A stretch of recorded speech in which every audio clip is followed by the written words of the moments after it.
ഇപ്പോ രാഹുൽ ഈശ്വറുമായി ബന്ധപ്പെട്ട് ഹണി റോസ് നൽകിയ പരാതിയിൽ ഹണി റോസിന്റെ തിരിച്ചടി അങ്ങനെ തന്നെ നമുക്ക് പറയേണ്ടി വരും. കാരണം രാഹുൽ ഈശ്വറിനെതിരെ കേസ് എടുക്കാനുള്ള കാര്യങ്ങളൊന്നും പോലീസിന് ലഭിച്ചിട്ടില്ല എന്നുള്ള വിവരമാണ് നമുക്ക് ലഭിക്കുന്നത്.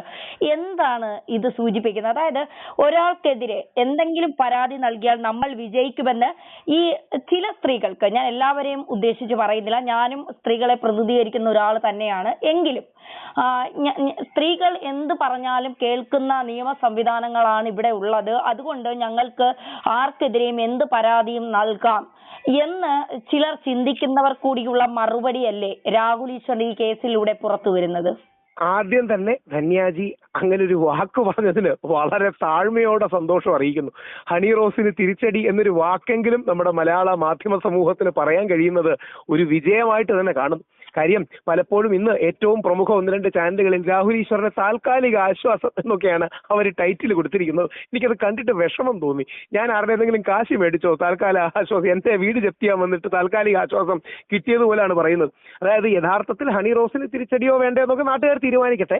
പുരുഷന്മാർക്ക് ഇത് താൽക്കാലികമായിട്ടെങ്കിലും ഒരു വിജയമാണ്, തുടക്കമാണ്. ഇതൊരു പുരുഷ കമ്മീഷനിലേക്ക് എത്തിക്കണം എന്നുള്ളതാണ് എന്റെ ആഗ്രഹം. ഒരു മെൻസ് കമ്മീഷൻ വേണം. വനിതാ കമ്മീഷൻ പോലെ, ബാലാവകാശ കമ്മീഷൻ പോലെ പുരുഷന്മാർക്കൊരു കമ്മീഷൻ. അവർക്കും എവിടെങ്കിലും ചെന്ന് പരാതി പറയാൻ ഒരിടം വേണം. ഞാൻ 2 MLA-മാരുമായിട്ട് ആശയവിനിമയം നടത്തുകയും അവർക്ക് നിവേദനം സമർപ്പിക്കാൻ ആഗ്രഹിക്കുകയും ചെയ്യുന്നുണ്ട്. അതിലൊന്ന് ശ്രീ എൽദോസ് കുന്നപ്പള്ളിയാണ്. പെരുമ്പാവൂർ MLA ആയ ശ്രീ എൽദോസ് കുന്നപ്പള്ളി ഒരു പ്രൈവറ്റ് ബിൽ അവതരിപ്പിക്കാൻ അദ്ദേഹത്തിന് കഴിയണമെന്ന് അദ്ദേഹത്തോട് വളരെ താഴ്മയായി അപേക്ഷിച്ചു. അദ്ദേഹം അങ്ങനെ ഒരു പ്രൈവറ്റ് ബില്ലിനെ കുറിച്ച് ചിന്തിക്കാം എന്നോട് പറഞ്ഞിട്ടുണ്ട്. അതുകൊണ്ട് തീർച്ചയായിട്ടും ആ സ്റ്റെപ്പുമായി മുമ്പോട്ട് പോവുകയാണ്. ഞങ്ങളാൽ കഴിയുന്ന രീതിയിൽ പുരുഷന്മാർക്ക് വേണ്ടി ഫൈറ്റ് ചെയ്യുന്നുണ്ട്. ആ പോരാട്ടത്തിന് എല്ലാവിധ പിന്തുണയും വേണം. അതോടൊപ്പം ധന്യാജിയോടക്കമുള്ള സ്ത്രീ സമൂഹത്തോട്, വിശിഷ്യ ഹണി റോസിനോട് കൂടി ഒരു അഭ്യർത്ഥനയുണ്ട്. ഹണി റോസ് കൂടി ഈ മെൻസ് കമ്മീഷനെ പിന്തുണയ്ക്കണമെന്നുള്ളത്. ഹണി റോസിന്റെ ഒരു പോയിന്റ് എല്ലാവരും അംഗീകരിച്ചതാണ്, ദ്വയാർത്ഥ പ്രയോഗം ശരിയല്ല. അത് ഹണി റോസിന് ഒരു വിജയം ലഭിച്ചു എന്ന് നമുക്ക് എല്ലാം അറിയുകയും ചെയ്യാം.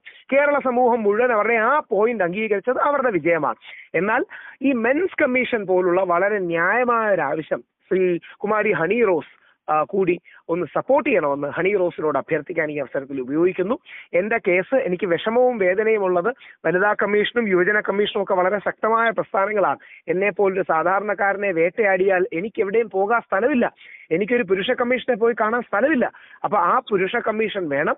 എന്നെ ജയിലിലിട്ടാലും ഈ വാദഗതിയുമായി ഞാൻ തുടർന്ന് മുമ്പോട്ട് പോകുമെന്ന് വളരെ ബഹുമാന പുരസ്സരം അറിയിക്കും. ഇതിപ്പോ കോടതി പോലീസിനോട് ചോദിച്ചതായിരുന്നു ഈ കേസ് എടുക്കാൻ എന്തായിരുന്നു നിങ്ങളുടെ നിലപാടെന്ന് ചോദിച്ചപ്പോൾ പോലീസ് പറഞ്ഞതാണ് കേസ് എടുക്കാൻ ഇതിൽ വകുപ്പുകൾ ഒന്നുമില്ലായിരുന്നു എന്നുള്ളതാണ്. മാത്രമല്ല ഈ ഹണി റോസിനെ കുറിച്ച് മോശമായി സൈബർ ഇടങ്ങളിലൊന്നും രാഹുൽ ഈശ്വർ സംസാരിച്ചിട്ടില്ല. അത് രാഹുൽ ഈശ്വർ എന്ന് പറയുന്ന വ്യക്തിയുടെ വീഡിയോകൾ പരിശോധിച്ചാൽ മനസ്സിലാകും. മറ്റൊന്ന്, ഹണി റോസിന്റെ വസ്ത്രധാരണത്തിൽ ഉപദേശം നൽകുക മാത്രമാണ് ചെയ്തത് എന്നുള്ളതാണ് ഏറ്റവും പ്രധാനപ്പെട്ട കാര്യം. അതാണ് ഒരു വാക്കുകൂടി ഞാൻ ആഡ് ചെയ്യുന്നു. ഒന്ന്, ഈ ഉപദേശം എന്ന വാക്കിനേക്കാൾ ഫീഡ്ബാക്ക് എന്ന വാക്കാണ്. പറഞ്ഞ പോയിന്റ് കറക്റ്റ് ആണ്. പക്ഷെ ഞാൻ ഉപയോഗിക്കാൻ ആഗ്രഹിക്കുന്ന വാക്ക്, ഞാൻ ഹണി റോസിന് ഉപദേശം നൽകാൻ ഞാൻ ആരുമല്ല. പക്ഷേ ഒരു ഫീഡ്ബാക്ക് അല്ലെങ്കിൽ ഒരു ഫീഡ് ഫോർവേഡ് അല്ലെങ്കിൽ ഒരു ക്രിട്ടിക്കൽ ഫീഡ്ബാക്ക്, ക്രിറ്റിസിസം പോലുള്ള കാര്യങ്ങൾ, റെസ്പെക്ട്ഫുൾ ക്രിറ്റിസിസം അല്ലെങ്കിൽ ഫെയർ ക്രിറ്റിസിസം ആണ് ഞാൻ ഓഫർ ചെയ്തിരിക്കുന്നത്. അത് സ്വീകരിക്കാനും സ്വീകരിക്കാതിരിക്കാനും ഹണി റോസിന് റൈറ്റ് ഉണ്ട്. ഹണി റോസ് അത് പൂർണ്ണമായും റിജക്ട് ചെയ്യാനും ഹണി റോസിന് റൈറ്റ് ഉണ്ട്. പക്ഷേ പൊതുസമൂഹത്തിൽ വ്യാപകമായുള്ള അങ്ങനെ ഒരു ഫീഡ്ബാക്ക് ഹണി റോസിന് നൽകുക മാത്രമാണ് ചെയ്തത്. ഞാൻ ഒരിക്കലും അഡ്വൈസ് എന്ന വാക്ക് ഉപയോഗിക്കില്ല. കാര്യം ഞാൻ ആരുമല്ല ഹണി റോസിനെ ഉപദേശിക്കാൻ. എന്നേക്കാൾ വലിയ സെലിബ്രിറ്റിയും വലിയ മാധ്യമ പ്രസൻസും ഒക്കെ ഉള്ള ഒരു വ്യക്തിയാണ് Honey Rose. Pan south Indian star ആണ്. അതുകൊണ്ട് ഹണി റോസിനെ ഉപദേശിക്കാനല്ല, ഹണി റോസിനെ പോസിറ്റീവായ ഒരു ഫീഡ്ബാക്ക് അല്ലെങ്കിൽ വിമർശന ബുദ്ധിയോടുകൂടിയുള്ള ഫീഡ്ബാക്ക്, റെസ്പെക്ട്ഫുൾ ഫീഡ്ബാക്ക് കൊടുക്കുകയാണ് ഞാൻ ചെയ്തത്.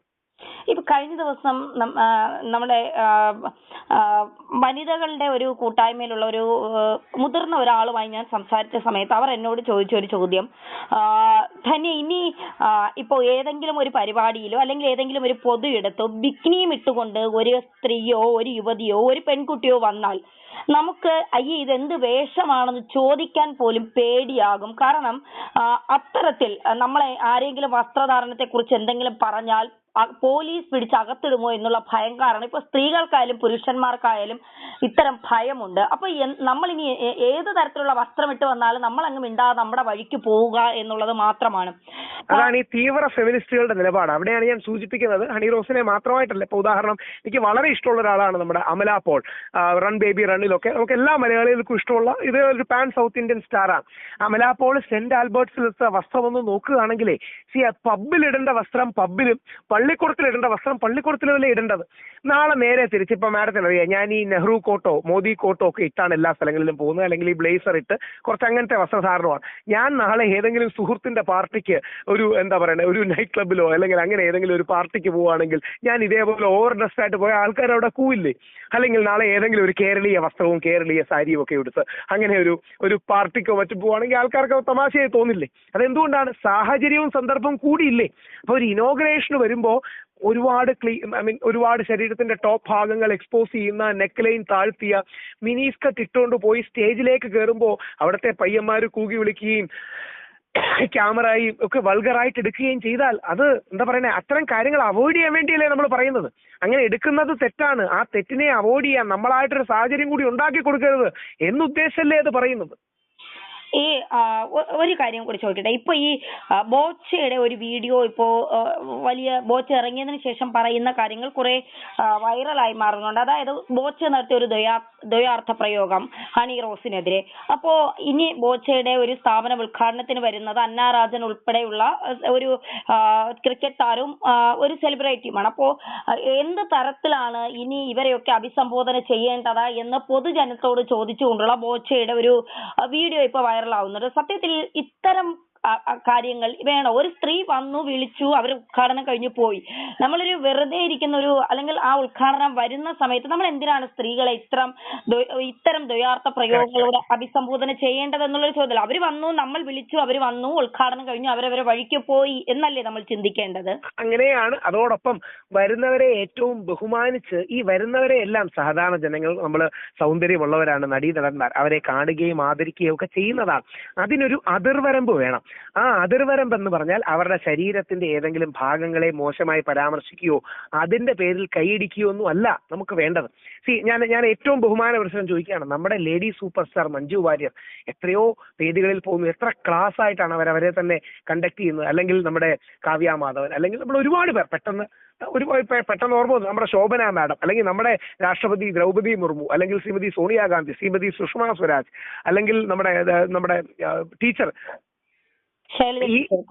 ശൈല ടീച്ചർ അടക്കമുള്ള ആൾക്കാർ. അപ്പൊ ഈ രീതിയിൽ ഒന്ന് പോസിറ്റീവായി പോകണമെന്നുള്ളതാണ്. രണ്ട്, വരുന്നവർക്ക് കുറച്ച് കയ്യടിയും രസവും ഒക്കെ സ്വാഭാവികമാണ്. പക്ഷേ ലൈംഗികോദ്ദീപകമായി ദ്വയാർത്ഥ പ്രയോഗം കൊണ്ട് ശരീരഭാഗങ്ങളെ വെച്ച് ചെയ്യുമ്പോൾ എന്താ അറിയാമോ, അത് വളരെ നെഗറ്റീവ് ആവും. ഇത് കാണുന്ന പിള്ളേർ എന്ത് ചെയ്യും? നമുക്ക് എന്താ ഇതിന്റെ തെറ്റ്?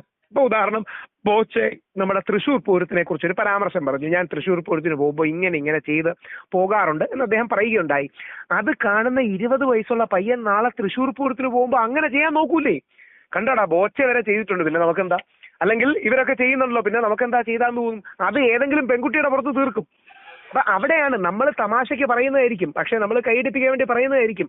അത് ദൂരവ്യാപകമായി സമൂഹത്തിൽ ലൈംഗിക അരാജകത്വം ഉണ്ടാക്കും, അത് പ്രശ്നങ്ങൾ ഉണ്ടാക്കും.